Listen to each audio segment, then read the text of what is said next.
নমস্কার, আমার চ্যানেলে সবাইকে স্বাগত জানাই। আজ আমি বানাবো চানা পনির।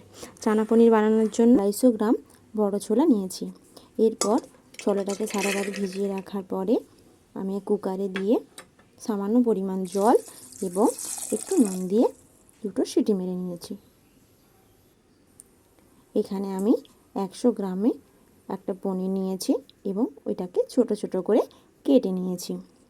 এরপর এটা যাতে কড়াইতে না লেগে যায় তার জন্য আমি এখানে একটু উষ্ণ গরম জলে ধুয়ে নিয়েছি। এরপর আমি একটু কাজু, একটু মগজদানা এবং সর্ষে ভালো করে শিলনোড়াতে বেটে নেব। ভালো করে বেটে নেওয়ার পরে টমেটো এবং কাঁচা লঙ্কা বেটে নেব। এরপর কড়াইতে সাদা তেল দিয়ে ছোট ছোট করে রাখা পনিরগুলো এক এক করে ভেজে নেব।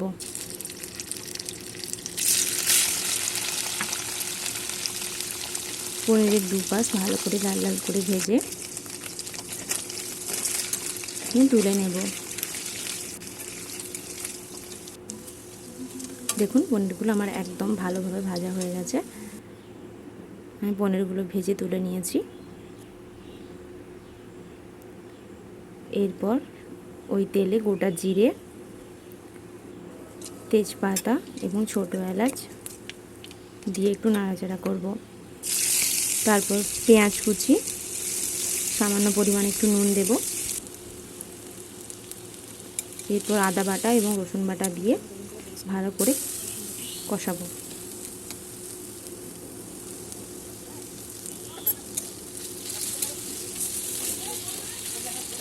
এরপর হলুদ গুঁড়ো, কাশ্মীরি লঙ্কার গুঁড়ো কালারের জন্য দিয়ে একটু সামান্য পরিমাণ জল দিয়ে ভালো করে মাখবো এবং বেটে রাখা টমেটো এবং কাঁচা লঙ্কাটা দিয়ে দেব। টমেটো এবং কাঁচা লঙ্কা বাটাটা কিছুক্ষণ দেওয়ার পরেই আমি জিরে গুঁড়ো এবং ধনে গুঁড়ো দিয়ে দিলাম। এরপর ওই মিশ্রণটা দিয়ে দেব।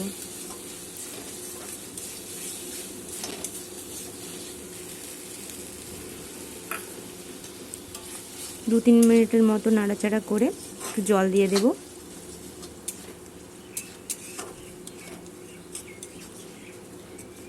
দেখুন পেঁয়াজগুলো আমার একদমই গলে গলে এসেছে। এরপর সেদ্ধ করে রাখা চানাগুলোকে আমি মিশ্রণটার উপর দিয়ে দিচ্ছি।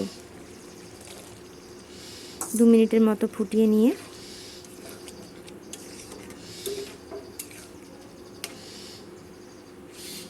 পনিরগুলো উপর থেকে ছড়িয়ে দেব।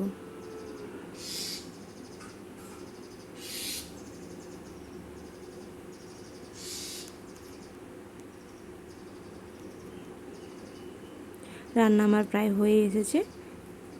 এরপর 2-3 মিনিটের মতো আমি একটু নাড়াচাড়া করব। এরপর ধীরে ধীরে এটা হতে থাকবে। কিছুক্ষণ পরে আমি এটা নামিয়ে নেব। দেখুন একদম আমার হয়ে এসেছে। আমার ভিডিও যদি আপনাদের ভালো লেগে থাকে অবশ্যই একটা লাইক এবং কমেন্ট করতে ভুলবেন না। দেখা হচ্ছে পরের ভিডিওতে। টাটা।